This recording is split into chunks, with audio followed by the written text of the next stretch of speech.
जी बेटा, continuing about wear and eyes of the reptiles, तो एक इम्पॉर्टेंट इंफॉर्मेशन जो अब शेयर की जा रही है कि जो रेप्टिलियंस की आइज़ हैं वो मीडियन आइज़ होती हैं। मीडियन आइज़ को हम पेराइटल आई भी कहते हैं, और इनको पेराइटल हम इसलिए कहते हैं कि जो हमारा फोर ब्रेन होता है उसकी आउट ग्रोथ से ये आइज़ डेवलप होती हैं, develop from out growth of the roof of the fore brain. ठीक है, तो टाटारा की अगर आप बात करें तो टाटारा भी एक लिजर्ड लाइक एनिमल है। आपने अक्सर इंग्लिश मूवीज़ की में इसको देखा होगा, बिग टेल, और इसके ऊपर जो है वो कुछ कॉनिकल सी वो एक्सटेंशन इसकी स्किन की निकली होती है। तो टाटारा की जो ये पेराइटल आई है, इसमें एक लेंस होता है, एक नर्व होती है और एक रेटिना होता है। जबकि बाकी के जो रेप्टाइल्स हैं उनकी आइज़ इतनी अच्छी डेवलप नहीं है। टाटारा में सबसे ज़्यादा अच्छी डेवलप्ड आइज़ हैं। पेराइटल आइज़ को स्किन की एक कवरिंग कवर करती है, ठीक है, लेकिन ये जो पेराइटल आइज़ हैं इसको आप इसकी स्किन कवरिंग की वजह से कह सकते हैं कि इसमें होपफुली इमेज तो नहीं बनता, लेकिन ये आई डिफ्रेंशिएट कर सकती है कि लाइट जा रही है बाहर या डार्क है, पीरियड ऑफ टाइम कौन सा चल रहा है, ठीक है, और सन की ओरिएंटेशन जो है वो क्या चल रही है। ठीक है, तो that was about the wear and eyes of the reptiles. Now we are going to discuss about the ears in reptiles. तो जो ईयर्स का, जैसे आई का आपने स्ट्रक्चर देखा है, वेरी करता है, उसका फंक्शन वेरी करता है, इस तरह से जो स्ट्रक्चर ऑफ ईयर है वो भी वेरी करता है। जैसे कि स्नेक्स के ईयर जो हैं वो वाइब्रेशंस को, सबस्ट्रेट की वाइब्रेशन को बड़े अच्छे से कैप्चर कर सकते हैं, उसको डिटेक्ट कर सकते हैं। इनमें मिडल ईयर कैविटी भी नहीं होती, ऑडिटरी ट्यूब भी नहीं होती, और टिम्पैनिक मेम्ब्रेन भी नहीं होती जैसा कि आपने एम्फीबियंस में देखी थी, बल्कि एक जॉ बोन होती है जो कि आर्टिकुलेट करती है स्टेप्स के साथ। स्टेप्स और जॉ बोन आर्टिकुलेट करती हैं आपस में, और ये रिसीव करती हैं वाइब्रेशंस को, ठीक है। और स्नेक्स जो हैं वो सबस्ट्रेट पे क्रॉल करते हुए तो वाइब्रेशंस को डिटेक्ट करते ही करते हैं, लेकिन ये एयर में मौजूद वाइब्रेशंस को भी डिटेक्ट कर सकते हैं। स्नेक्स के अलावा जो दूसरे रेप्टाइल्स हैं उनके अंदर एक टिम्पैनिक मेम्ब्रेन प्रेजेंट हो सकती है। आप देखेंगे कि स्नेक्स में उसने कहा है कि टिम्पैनिक मेम्ब्रेन भी नहीं है, ऑडिटरी जो है वो ट्यूब भी नहीं है, लेकिन अदर देन स्नेक्स जो टर्टल्स एटसेट्रा हैं उनके अंदर टिम्पैनिक मेम्ब्रेन प्रेजेंट होती है on the surface of small depression in the head. तो जो इनर ईयर है रेप्टाइल्स का वो एम्फीबियंस से मिलता जुलता होता है।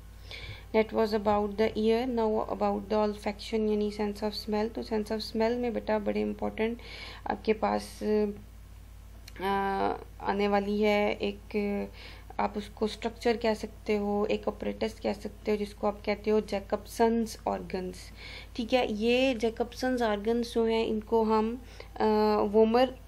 वोमेरो नेजल ऑर्गन्स भी कहते हैं। तो असल में वोमर जो है एक बोन होती है जो कि अनपेयर्ड बोन होती है, सिंगल बोन होती है। तो वोमर बोन के साथ और नेजल यानी नोज़ की एपिथेलियम के साथ ये ऑर्गन्स जो हैं वो एसोसिएटेड होते हैं। इसको फर्दर हम डिटेल में देखते हैं कि इन ऑर्गन्स की वर्किंग क्या है, ये किस तरह से रेप्टाइल्स को हेल्प आउट करते हैं। So olfactory senses are better developed in reptiles and in the amphibians, ठीक है। इनके अंदर पार्शियल पैलेट भी प्रेजेंट होता है, और पार्शियल पैलेट जो है वो उसकी वजह से इनको ज़्यादा सरफेस एरिया मिल जाता है। ऑल्फैक्टरी एपिथेलियम ज़्यादा डेवलप्ड होती है, यानी नेज़ल एपिथेलियम, और नेज़ल एपिथेलियम के साथ इनके पास कुछ ब्लाइंड पाउचेस भी होते हैं।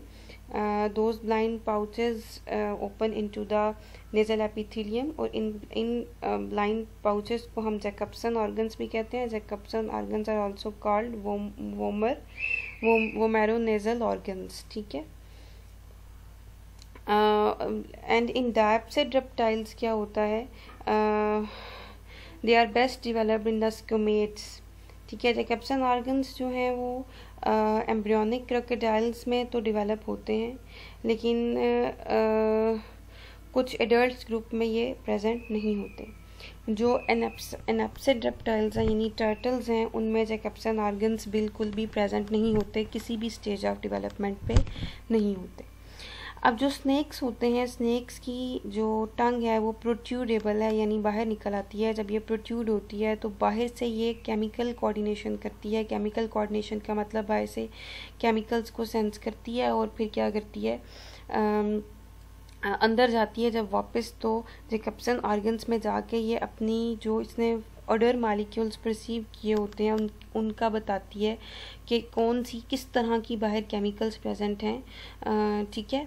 और कुछ टाटारास के अंदर जो जैकब्सन ऑर्गन्स हैं वो जब ऑब्जेक्ट्स को पकड़ के अपने माउथ में रखते हैं तो उनका टेस्ट भी जैकब्सन ऑर्गन के थ्रू वो डिटेक्ट करते हैं। यानी ऑल्फैक्शन में केमिकल्स को सेंस करना और टेस्ट को सेंस करना जो है वो जैकब्सन ऑर्गन्स का काम है। जैकब्सन ऑर्गन्स आर आल्सो कॉल्ड वो मैरोनेजल ऑर्गन्स, ठीक है।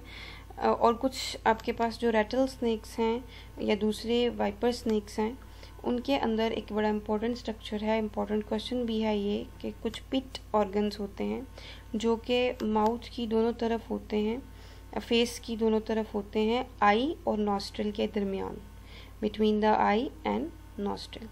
तो ये जो ऑर्गन्स हैं इनको हम पिट्स को हम कहते हैं, इन डिप्रेशंस को पिट्स ऑर्गन्स कहते हैं।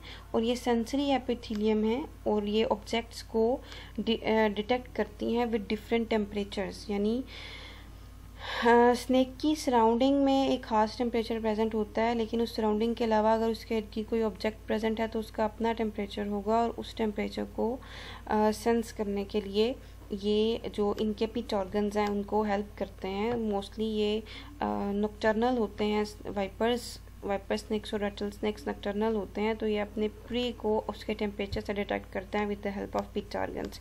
तो pit organs and Jacobson organs are important questions from here, ठीक है। एक और जो बड़ी इंपॉर्टेंट एंड इंटरेस्टिंग इन्फॉर्मेशन है रेप्टाइल्स के लिए, जो कि एनैप्सिड रेप्टाइल्स यानी कि टर्टल्स के अंदर आती है।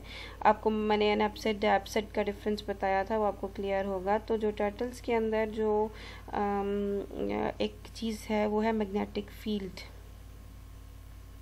ठीक है। जैसे बर्ड्स के अंदर नेविगेशन के लिए मैग्नेटिक फील्ड डेवलप होती है, तो ये जो टर्टल्स हैं ये भी अर्थ की मैग्नेटिक फील्ड को टेस्ट कर सकते हैं, डिटेक्ट कर सकते हैं। जैसे ग्रीन सी टर्टल्स हैं, ठीक है, दे हैच ऑन नेस्टिंग बीचेस, ठीक है, और उन बीचेस से निकल के ये सीज़ में आ जाते हैं, ठीक है। वो साल हर साल तक तैरते रहते हैं, ठीक है। और फिर अपना इतना डिस्टेंस तय करने के बाद अपनी 15-16 साल की ज़िंदगी के बाद वापस अपनी हैचिंग साइट पे जाते हैं और वहाँ पे जाके अपने नेस्ट बनाना शुरू कर देते हैं, जहाँ पे फीमेल एग ले करती है। अब ये कैसे वहाँ तक वापस पहुँच गए हैं? With the help of the detection of the earth's magnetic field, जिनको उन्होंने याद रखा हुआ होता है। अब ये बिहेवियर जो एनैप्सिड टर्टल्स का है, यही बिहेवियर बर्ड्स में है, लेकिन इन नेविगेशन में और इस तरह की मैग्नेटिक डिटेक्शन में कोई क्लियर रिलेशनशिप अभी तक फाइंड आउट नहीं हो सका है।